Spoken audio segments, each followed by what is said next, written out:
BRS party నాయకులు మన్నె క్రిషాంక్ గారి పైన అక్రమ కేసు పెట్టి సంగారెడ్డి జైల్లో ఆయన్ను పెట్టడం జరిగింది. క్రిషాంక్ గారితో పాటు మరొక 7 బీఆర్ఎస్ కార్యకర్తల పైన ఈ కాంగ్రెస్ ప్రభుత్వం అక్రమ కేసులు పెట్టి వారిని సంగారెడ్డి జైల్లో పెడితే మా నాయకులను కలవడానికి స్థానిక శాసనసభ్యులు చింత ప్రభాకర్ గారు, మా జహీరాబాద్ శాసనసభ్యులు మాణిక్రావు గారు, తమ్ముడు ఎర్రల శ్రీనివాస్ గారు, పార్టీ సీనియర్ నాయకులు అందరం కలిసి ఈరోజు వారిని పరామర్శించడం జరిగింది. ముఖ్యంగా కాంగ్రెస్ ప్రభుత్వం ప్రశ్నించే గొంతుల మీద అక్రమ కేసులు పెడుతూ ఏ రకంగానైనా ఈ ప్రశ్నించే గొంతులను అణిచివేయాలని చెప్పి ప్రయత్నం చేస్తా ఉన్నారు. కాంగ్రెస్ ప్రభుత్వ తీరు చూస్తా ఉంటే రాష్ట్ర అభివృద్ది పట్ల గాని, ప్రజల పట్ల గాని, రైతుల పట్ల వీళ్ళకు బాధ్యత లేదు.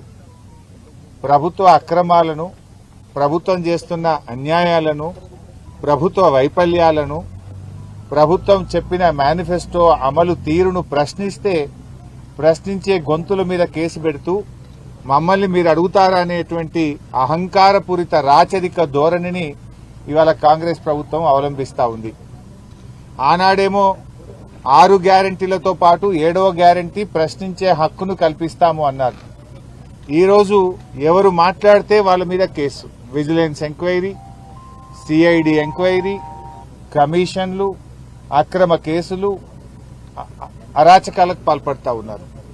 ఇవాళ క్రిషాంక్ గారి మీద పెట్టిన కేసు, క్రిషాంక్ గారు పోలీస్ స్టేషన్లో కంప్లైంట్ ఇచ్చినాడు. ఆయన మా నాయకులు కేసీఆర్ గారి మీద, మా పార్టీ నాయకులు కేటీఆర్ గారి మీద, మా పార్టీ నాయకుల మీద ఫేక్ పోస్టులు పెడతా ఉన్నారు, తప్పుడు వార్తల్ని ప్రచారం చేస్తా ఉన్నారు అని ఎవరైతే ఆ వార్తలు ప్రచారం చేశారో, ఎవరైతే తన మొబైల్ నుంచి ఈ పోస్టులు చేశాడో ఆ మొబైల్ ఫోన్ తీసుకెళ్లి పోలీస్ స్టేషన్లో ఇచ్చాడు. పోలీసులకు ఈ మొబైల్లో అన్ని ఆధారాలు ఉన్నాయి, ఈ మొబైల్ నుంచే ఇగో మా కేసీఆర్ గారి మీద, మా పార్టీ నాయకుల మీద అక్రమ కేసులు, అక్రమ పోస్టులు పెట్టారు, దుష్ప్రచారం చేస్తా ఉన్నారు, ఈ మొబైల్లో అన్ని ఆధారాలు ఉన్నాయని అతని చేతి నుంచి మొబైల్ తీసుకొని పోలీస్ స్టేషన్లో పోలీసులకు కంప్లైంట్ కాపీతో పాటు మొబైల్ అందజేయడం జరిగింది.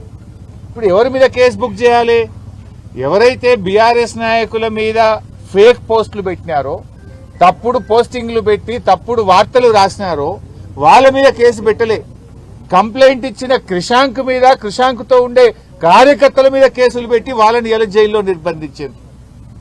ఇది ఎట్లుందంటే దొంగతనం చేసిన వాడిని విడిచిపెట్టి అరే తప్పు చేసిండు అని పోలీసుల దగ్గరికి వెళ్తే నిన్నే లోపల పెట్టినట్టున్నది. అంటే పోలీస్ స్టేషన్ లో కంప్లైంట్ ఫిర్యాదు చేయడానికి వెళ్లిన వాళ్ళ మీదనే కేసు పెట్టి జైల్లో పెడుతుంది ఈ కాంగ్రెస్ ప్రభుత్వం. వాళ్ళకేం చేసిండ్రు? నోటీస్ ఇచ్చి ఇంటికి పంపించారు. ఎవడైతే ఫేక్ పోస్టులు పెట్టిండో, ఎవడైతే బీఆర్ఎస్ నాయకుల మీద, తెలంగాణ తొలి ముఖ్యమంత్రి, తెలంగాణ సాధకులు కేసీఆర్ గారి మీద కేసు పెడితే, తప్పుడు పోస్టులు పెడితే వాళ్ళకు నోటీస్ ఇచ్చి పంపుతారు. మా పార్టీ నాయకుడి మీద, మాజీ ముఖ్యమంత్రి మీద దొంగ పోస్టులు పెట్టిండ్రు, తప్పుడు ప్రచారం చేస్తున్నారని కంప్లైంట్ ఇచ్చిన వాళ్ళనేమో జైల్లో పెడుతున్నారు. ఇది ఎక్కడి పాలన అని అడుగుతా ఉన్నా.